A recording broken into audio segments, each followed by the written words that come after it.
Begini nasib dari PT Karyawati Bos Distro di Palembang yang ikut diamankan terkait kasus pembunuhan pegawai koperasi yang jasadnya dicor.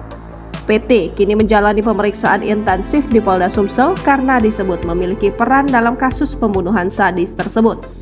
Sebelumnya, PT diamankan di Kabupaten Empat Lawang bersama motor Honda Vario warna biru dongker milik korban Anton. Diungkapkan, PT juga memiliki peran dalam kasus pembunuhan ini. Lewat keterangan salah satu pelaku yang ditangkap sebelumnya, PT berperan untuk mengawasi situasi di depan ruko kejadian.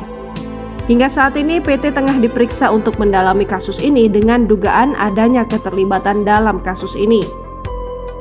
Sebelumnya, tim gabungan Jatanras Sumatera Selatan dan Satreskrim Polrestabes Palembang akhirnya bisa menangkap Antoni yang menjadi otak pembunuhan pegawai koperasi di Palembang pada Sabtu 29 Juni 2024. Keberadaan Antoni yang kabur ke Padang bersama istrinya diketahui polisi dari nyanyian tersangka Pongki yang sudah lebih dulu ditangkap di Batam.